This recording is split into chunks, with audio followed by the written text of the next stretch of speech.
Hello, friends, and welcome back to the Miami Book Hub, Miami's home for readers, writers, and resources. I'm your host, J. Adrian Betancourt, urban planner by day, author and explorer of everything by night.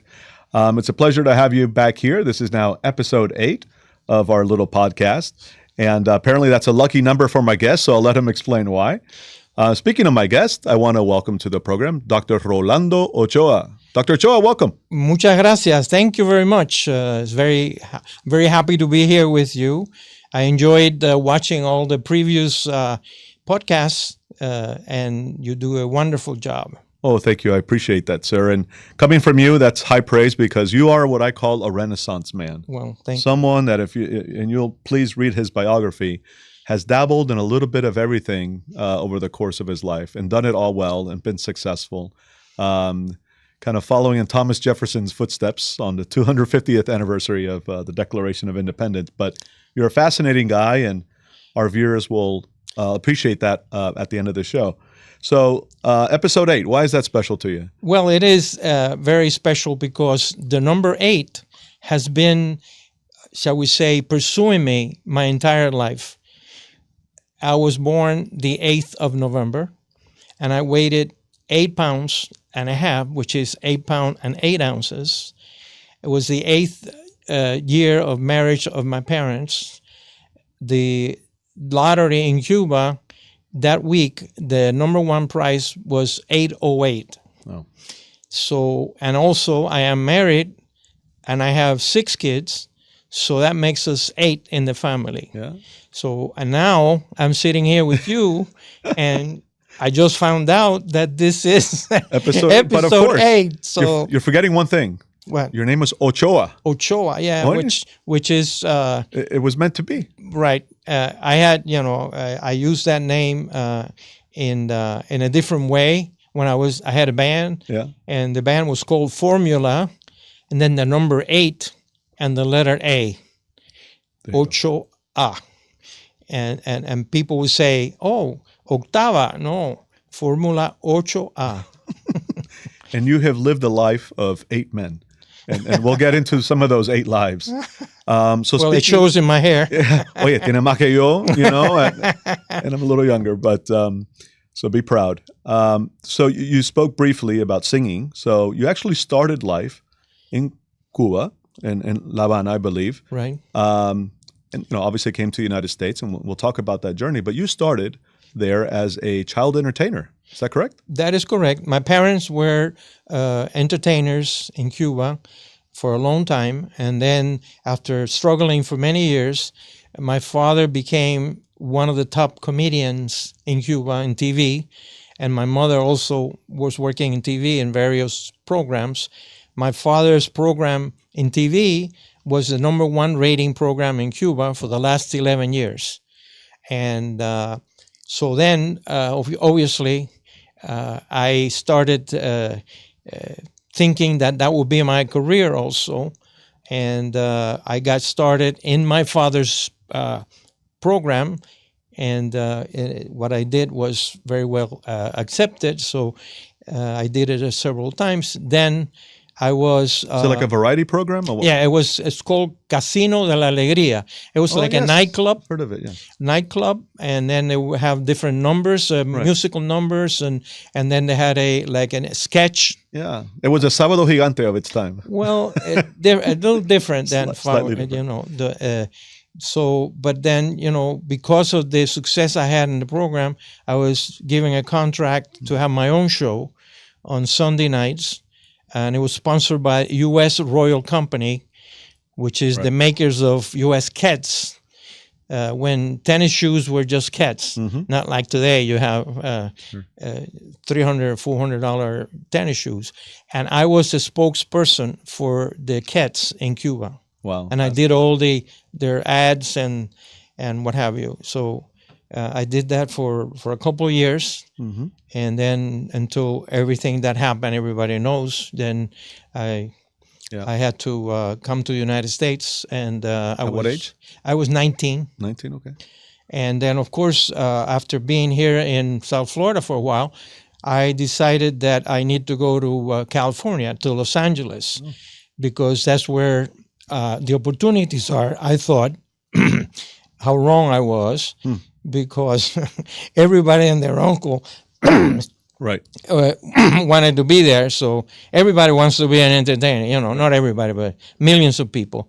So I had to work for a living. So I worked in a factory over there, plastic factory, and my shift ended at 7:30 in the morning. So at that time, I would go home, shower, change, and then run to the audition. By the time I got to the audition, it was like 500 people ahead of me, because some of these people would sleep there. Wow. So I never even got to even close to being in the door. Yeah. So I did that, I would say, dozens of times, until I said, Yeah. no, this is not not going to happen. Because we're going to do the show in Spanglish today, by the way. I can't help myself. yeah, so Okay. So then you switched gears, and I understand that you got into banking and in management. yeah. Spent a long career, a long successful career in that, correct? Yes, I was banking for 41 years. Yeah. And at the same time, I was a professor at Miami Dade College. Right.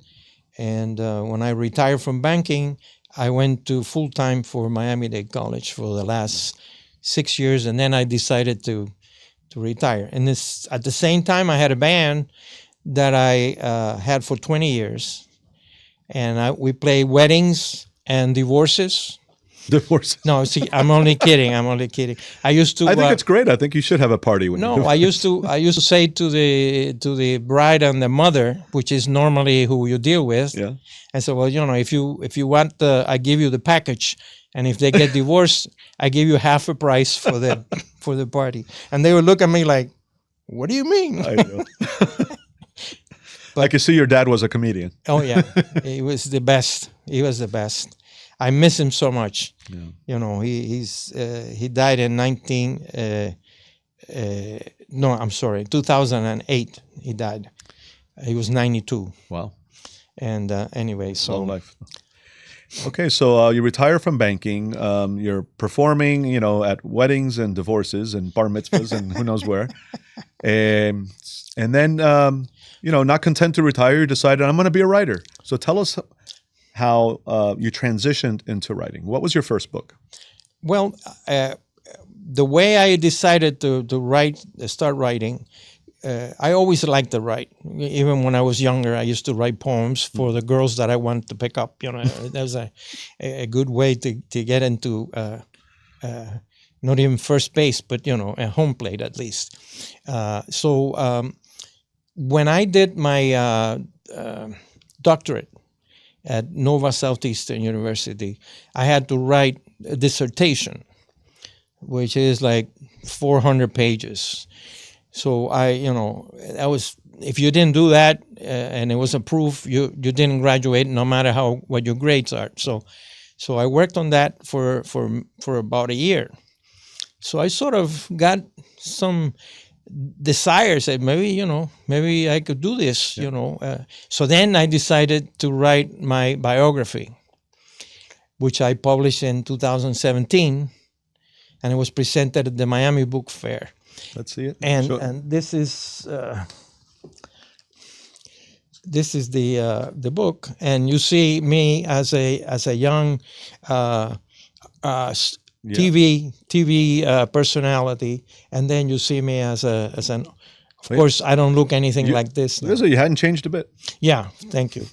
So, and why did I decided to? And for those who can't see clearly, it's called Cuba 18, US 50. So you have to tell us. Yeah, what that title means. the idea of the title is I came in here when I was 18, and then the book covers the next 50 years. Okay.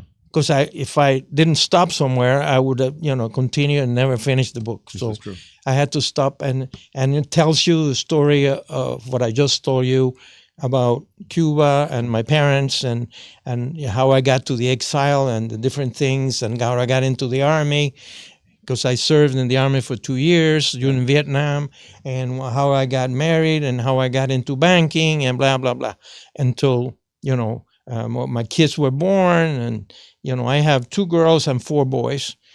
and they're all, and I have 10 grandkids. I see you have a little post-it note there. Is there a passage you'd like to read from? Yeah, just a little excerpt from, this is chapter 23, which is U.S. Army Part 7, and it's subtitled, The Real Reason Why I Was Drafted. Because, you might say, well, why was I drafted? Of course, I was fortunate they never sent me to Vietnam. Oh, okay. Okay, so I stayed, and so then this is a part where I found out that what I needed to do, and this is why God wanted me in the Army. It says, one day, Father Evangelisto called me to his office. He related to me his concern with the level of religious preparation of the draftees from Puerto Rico. It seemed that many of them had not made their first communion, or even some, they have not been baptized. He tried to counsel them when they come to see him, but there were just too many. He wanted to know if I could assume the responsibilities to provide them with catechism classes and prepare them for the first communion and baptism. I told Father Evangelisto that I did not think I was qualified or prepared to do that, and he told me that he thought I was. And that would help me, and that he would help me. I accepted this new challenge with a lot of trepidation and asked God to help me. I also had the help of Yolanda, my wife, who was a lot more prepared in religious instructions and topics than I was. Was this the reason why I was drafted? At the time, I thought it was. Mira. Wow. So that's just Good. one episode on many things that happened to me when I was in the Army, and many things that happened to me when I was in banking. Of course, 40 years, it's a long time, and I went through different banking crises, all over the place. So, well, and banking in Miami was a fascinating profession for many years. Absolutely, given some of the things happening here. Yeah. By the way, so I'm assuming then that you're Catholic and that you seem Yes, like I am. a religious Yes. man. So you must have some interesting takes on what's happening today in the world with the Catholic Church in the United States. And so we can or can't get into that if you like. But and then also you've written a lot about Cuba. You have the Cuban experience. And Yes. Cuba is also very much, being discussed and whether we're finally going to topple the regime or invade. And so Well, being who you are with your experience, I'm curious as to what your thoughts are about the state of the world today with respect to what's happening with the church in Cuba and some things. Is it finally happening? Is something happening, or is it like more of the same? Well, I am a realist, unfortunately, and maybe I'm like Saint Thomas. Show me the holes in your hand and let me put my finger in it, and then I will believe. A skeptic, yes. So and then later, of course, he had the opportunity to do it, and then he believed. So I'm open to accept wherever comes. But after 64 years of sitting here in exile and listening to the songs, which are pretty much the same. Ya viene There's llegando. some variety, maybe some different notes, but I'm taking a wait and see attitude. Now, it is very timely that I come to your podcast, because my novel, which good segue, which is called The Five Seekers, has a lot to do with the situation in Cuba. Yes.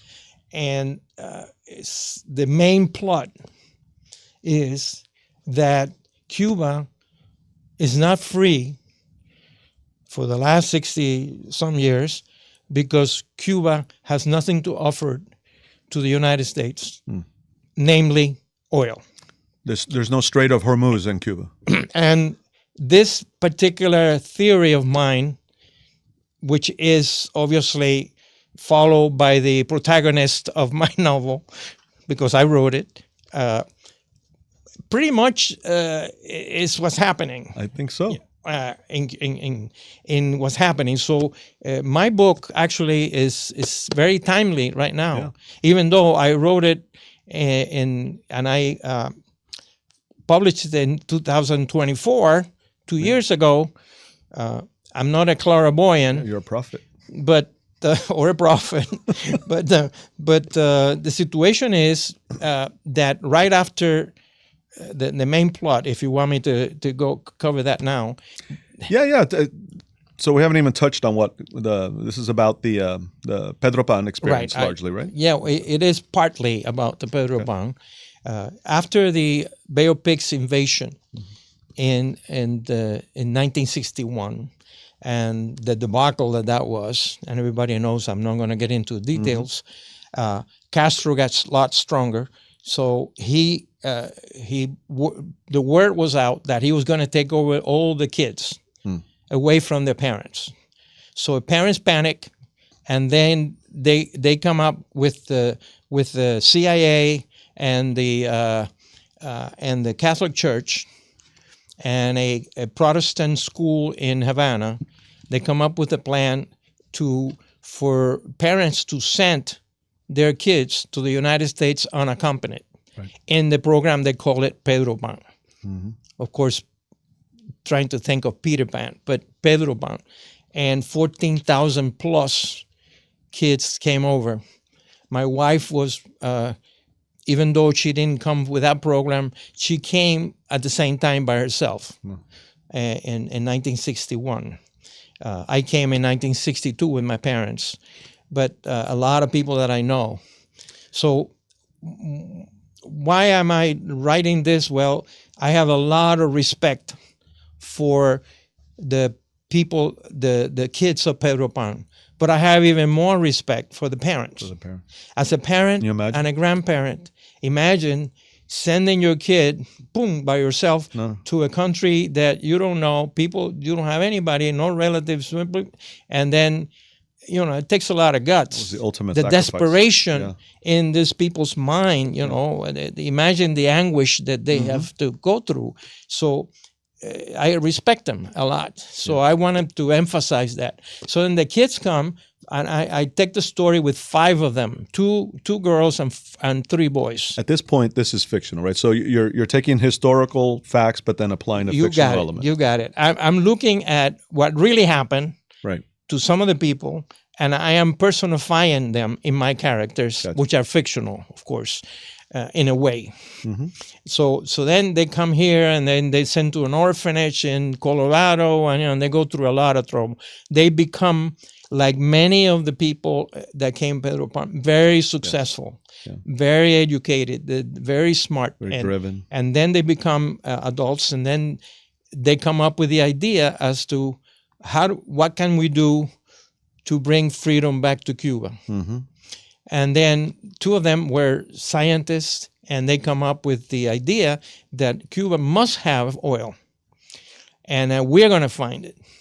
So they do go through the process of actually finding oil in Cuba, and through a lot of spying, a lot of infiltration in Cuba, and what have you. And then they present those findings to the United States government during the Reagan years. Okay. Unfortunately, Reagan at the time was involved in the Contra affair, and he had to put it on the back burner. And then all this effort from these 5 individuals sort of goes nowhere. And they sit there, like it's happened 1,000 times, waiting for something else to happen in the future. Right. So the book ends with that disappointment. And obviously I did it that way to open up for a sequel. which The sequel you know, seems to be happening maybe already in real life. So that's the gist of the book. But it has everything. It has romance. I love and it. it has danger. It has, like I said before, infiltration. It has a lot of history about Cuba, about the United States, and the relationship between them. Talks about the Bay of Pigs. Talks about a number of things. The last editor that I had, because as you know, you have to have several editors. The last editor was a young lady from Atlanta, an African-American young lady, maybe in her 30s. And after she finished, did a wonderful job. After she finished, she wrote me an email and says, I love your book. I love working on it. But what I love the most is that I learned so much history that I didn't know. And I thank you for that. So that made my heart full, because that's who I was thinking of when I was writing the book. To people, young people, both American and Cuban Americans or any other Hispanic, that have no idea what actually happened, and this book will give them the idea, and entertain them along the way. And if you're dealing with what's happening today, this book will give you the base to analyze what's happening today. Absolutely. Look at Venezuela and Iran. Why are we in conflict with these two countries? Do they both have some oil? Oh yeah. Let me think. So yes, I think you're absolutely right. If Cuba had oil, we would not be in the same situation with them we are today. That would have been taken care of a long time ago. Cuba has other things, but not that. Yeah. We have sugarcane here. We don't need theirs. And so, I don't know what else they have. But so I think that's fascinating. I've always been fascinated by the Pedro Pan legacy. It is such a fascinating story in multiple ways. Not only the children and what they went through and what they became, but the parents and the sacrifice. The people who took them in here, my wife's family, took in a bunch of Pedro Pan kids. They're American gringos. And so and you could take it from a policy level, from the Catholic Church's involvement, which now all the funding to support those programs have been taken from the archdiocese here locally. So there's so much of what's happening today that absolutely ties into your book. I think it would be a great thing to read right now. Yeah, I hope so. And I hope many of your people watching will. It's available in Amazon. Okay. Yeah, so, and I can even see that. I believe it would be a great movie. I've always thought there ought to be a movie about Pedro Pan.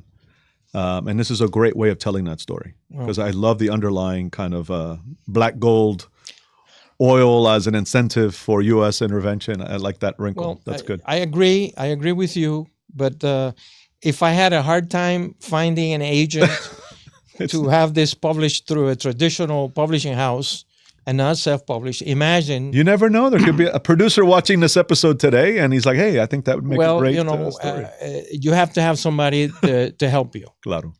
Somebody that has the connections. Absolutely. And other than that, it's not going to happen. I am in the process of getting a cinematic video on the book. It's being worked on now, about 3 minutes. Okay. Just to promote it, which gives the viewer the idea of what the book is. I mean, I have done so many things to promote the... Which you have to, right? I think we talked about that before we started here, but it's not enough to write a book these days. No. You have to publish it, which is not easy. Whether you self-publish or get a traditional publisher is not easy. Very difficult. And then even then, you're expected to do all the work in marketing it and promoting it and selling it. You have to be like a business unto yourself. And you have that background, which I'm sure is helpful. And also expensive. Yes. But I have done a lot of presentations in different groups, different clubs. I live in an area called Century Village. Yes. In Pembroke Pines. And there's a lot of clubs in there. Okay. And I have the opportunity to do, there's about 30 or 40 of those clubs. I had the opportunity to do like 5 or 6 of them and present it. I have... Anywhere that I have a chance to talk about the book, when you asked me to do it, I said, I didn't hesitate. Right. Anything that to promote it, and like you say, you never know who's watching, right? What's been your most successful strategy for promoting or selling the book?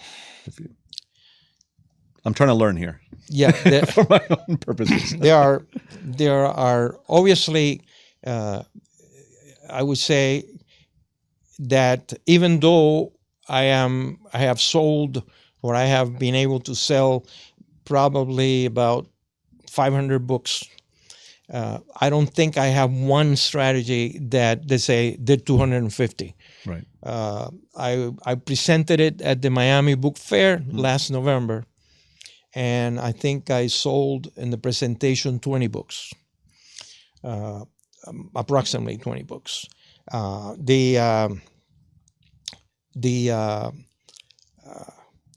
The Miami Book Fair, I had the opportunity to be the first person presenting books in the Freedom Tower after they remodeled it. Oh, that must I have was been the special. first author to present there. That's Of course, that was in the morning. It was like 9:30 in the morning, and there was very few people in the book fair. But anyway, But you get to say that you were the first, and I think that's great. You can't Obviously, have that's it a all. very special building for You Cuba. can have it all. Yeah. You know, it's beautiful what they have done with Yes, that building. yes, I it mean, is. it's just absolutely beautiful. So it's called the Five Seekers. I'm surprised you didn't go with Eight Seekers, by the way. So are all five kind of a part of you? Like, Yes. is part of your personality in each of those five? I think so. Yes, and the two girls. One is a Afro-Cuban.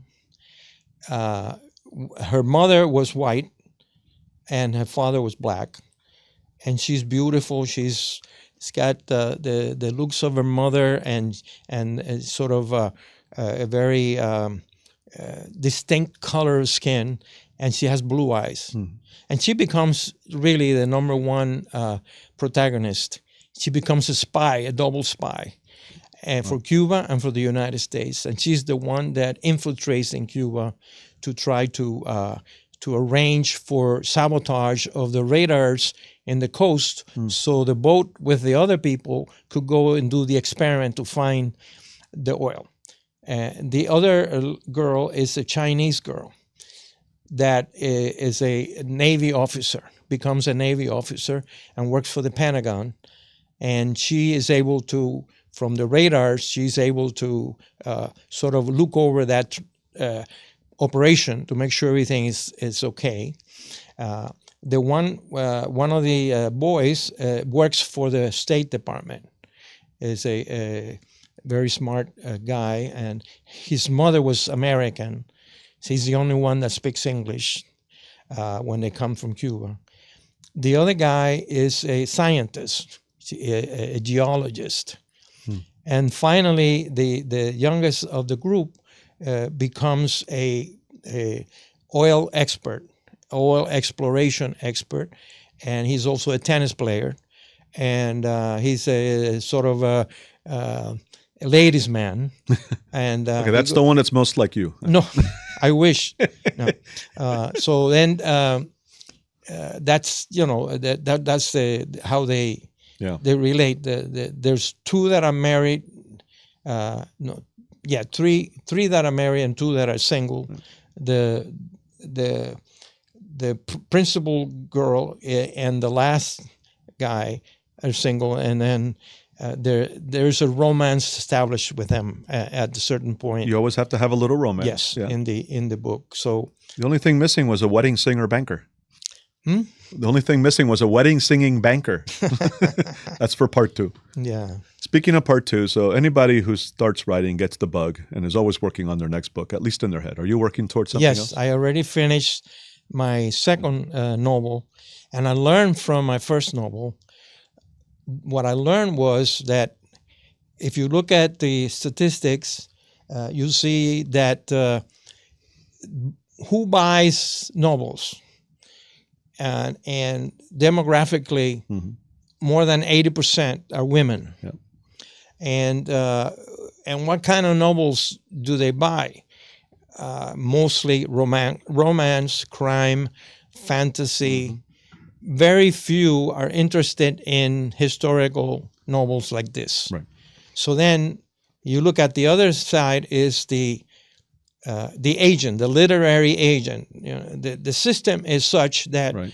you and I, as authors, cannot go to the publishing house and present to them. No, they won't talk to you. You need a middleman. They have to go to the middle person. Yeah.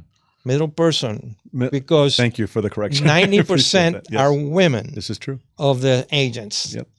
So I contacted 300 agents Mm-hmm. for my novel, and most of them don't answer back.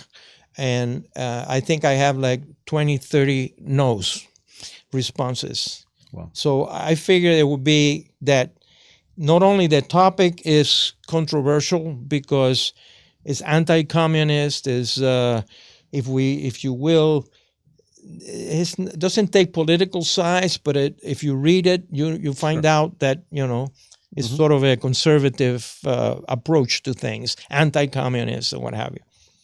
So I said, wait a minute, when I'm writing the second novel, I'm not doing any of that. So I wrote a novel which is romance, crime. Okay.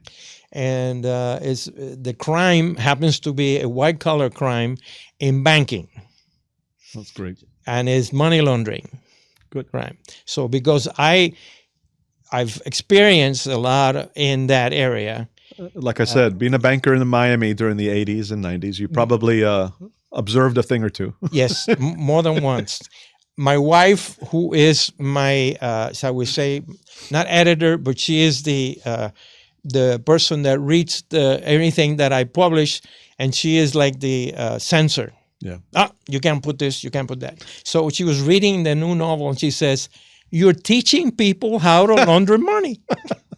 And I said, "No, I'm not teaching everything. Everybody knows. It's been on everybody YouTube. knows I was done." There you go, folks. If you're interested in learning how to launder money, read It's not- Dr. Ochoa's next book. It's not published. Do you have the title yet? Yes, Hazardous Friendship. Hazardous Friendship. Because Love it. there's two guys that are friends from when they were boys. Mm-hmm.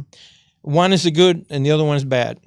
Got to have the yin yang. Okay, and then when they grow up, the bad one gets into this crime thing, and then involves the other one. That's great. And they both get caught by a very it was a sort of a romantic triangle between them, and they get caught, and they're gonna go to jail. The bad one, Hey, don't give away the ending. no, the bad one goes and disappears, Okay. and the good one serves for 10 years. Wow.